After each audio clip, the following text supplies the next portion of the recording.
yes, Hearthstone theory. Tempo. A question I hear often in Hearthstone is, when do I attack my opponent's minions and when do I attack their health? Well, the answer is actually pretty straightforward. When you have the tempo advantage, attack their health. When you don't, attack their minions. Sounds simple, right? But understanding what tempo is and how to generate it and how to hold on to it is a bit more complicated. So tempo, what does that mean exactly? Tempo is a comparison of your expected damage versus your opponent's expected damage compared to the life totals. Now that's an important part, compared to the life totals. If both players had 10,000 life, tempo would mean almost nothing and matches would be decided by inevitability and big dudes. Likewise, if you're sitting at 6 life, even an opponent really behind on board presence can still take you out with a minimal amount of tempo.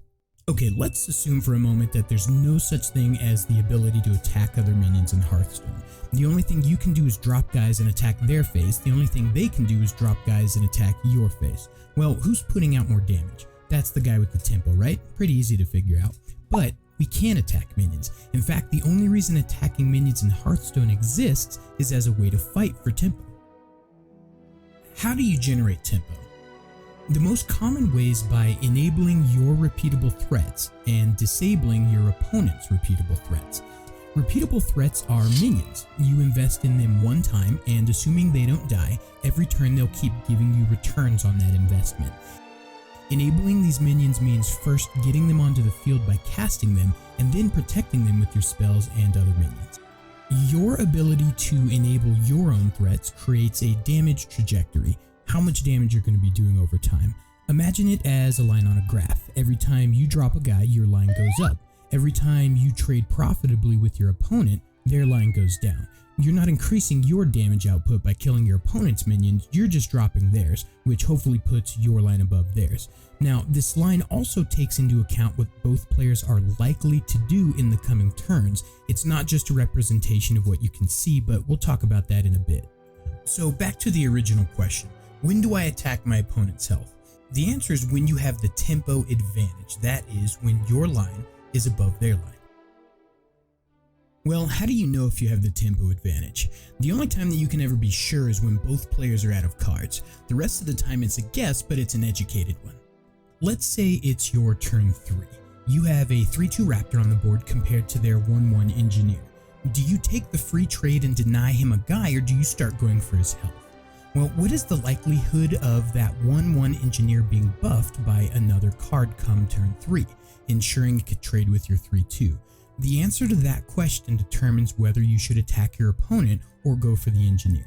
If a brand new deck list hit the internet a few days ago, and you know this deck list is 28 spells, 2 minions, and no buffers, and you suspect your opponent is playing this deck list, you can reasonably suspect that the 1-1 will not be buffed, and you can attack your opponent.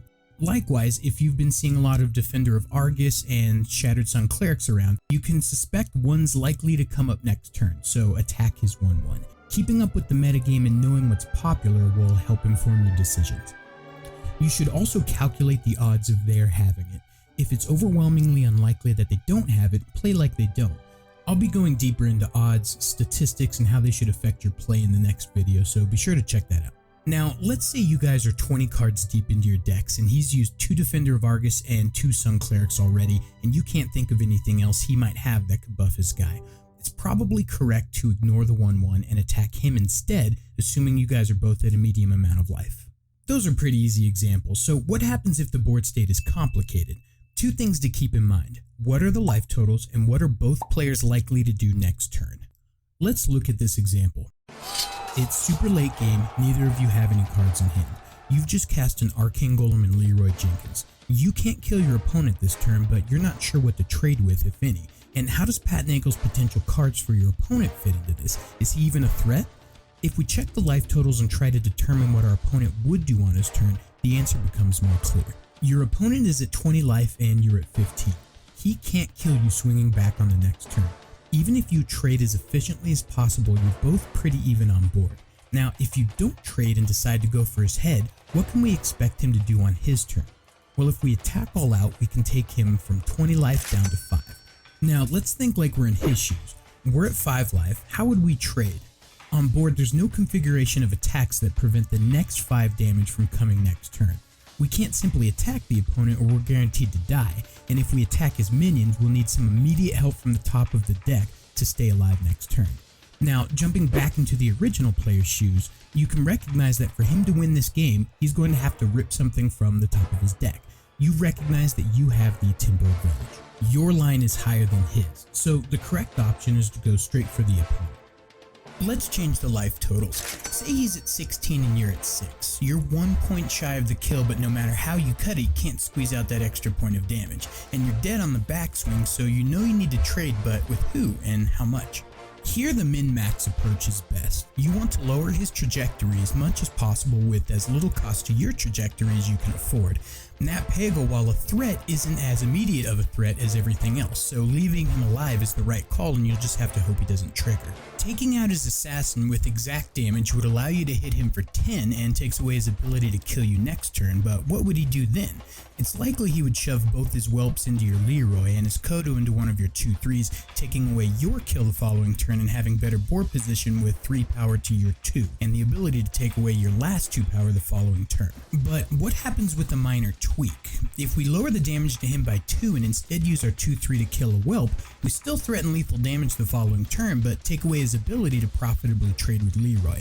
If he doesn't draw immediate help from the top of his deck, he'll have to shove his Kodo into Leroy, leaving you with 5 power to his 1 and putting you in a better position to threaten him. It's such a small change to our attack plan, but the ramifications are large. Take your time when thinking about trades. This min-max approach is a pretty exact science, but the context that informs your decisions isn't. In this case, we're banking on his next card not being super stellar, and if we're right, we're in a strong position to win. That's why knowing where you are in the race affects your decisions.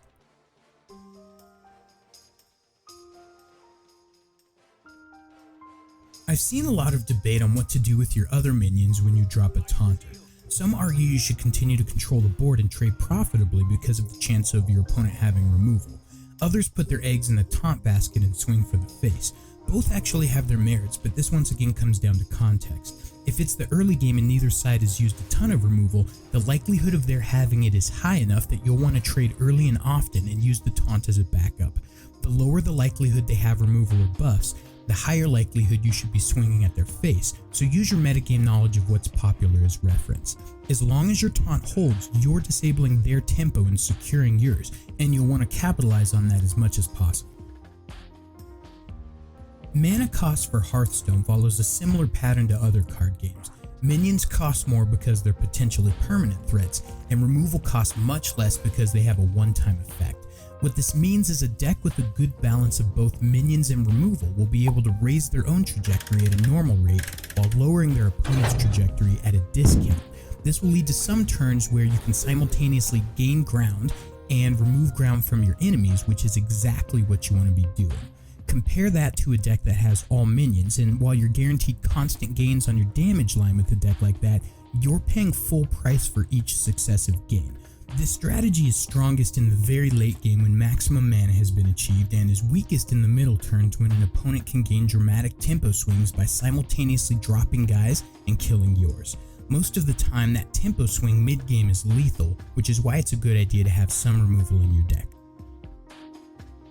Overload is an interesting mechanic because it requires you to be able to see 2 turns ahead instead of 1.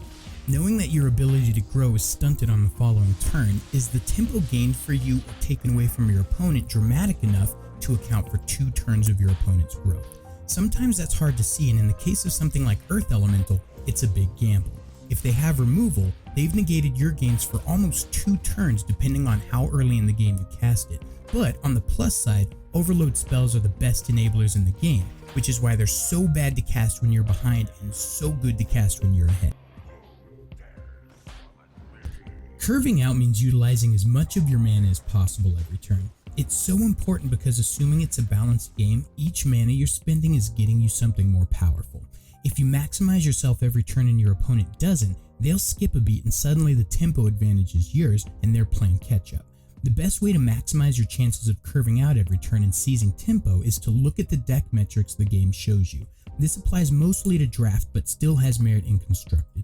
You want that to be a bell curve, meaning a few cheap spells, a few expensive spells, and the majority of your spells being in the middle as a curve.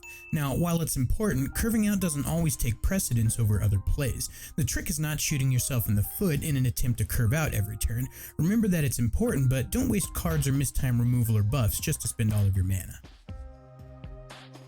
Life gain in card games is classically bad. It doesn't affect the board state on either side, and it costs resources, meaning it's stunting your own growth for the turn. There are exceptions, however. For instance, in a metagame where hyper aggro decks are the boogeyman, you absolutely must have life gain. Aggro decks thrive off of cranking their trajectory as high as possible as fast as possible, and in doing so indirectly disable your ability to deploy your threats because you're dead before any of your guys hit the board. This is where life gain shines the most and is the exception to the rule. Most aggro decks have very little hard removal and are conceding to the idea that if your guys get out, you can disable their damage line dramatically. So they race, and life gain will buy you this time to develop your line and disable theirs. The best life gain is usually attached to a minion so you can simultaneously develop your board and keep them at bay. So to recap, tempo is your damage trajectory in comparison to theirs compared to the life totals. Having the tempo advantage means having your line higher than theirs by enabling your threats through trades and removal and disabling theirs. Knowing where you're at in the race is almost as important as tempo itself. It informs your decisions. Know what your enemies are capable of and what they're likely to do on their next turn. Health totals should dictate whether advancing your line or diminishing theirs is the right call. Attack the opponent when you have the tempo advantage. Attack their minions when you don't. The best scenario you can be in is having the tempo advantage and putting your opponent in a position where they have to trade while you get free damage. If you're looking for more guides, game, and deck theory, subscribe to Cloak Rising here on YouTube, or come check me out on my stream most evenings at twitch.tv/cloakrising.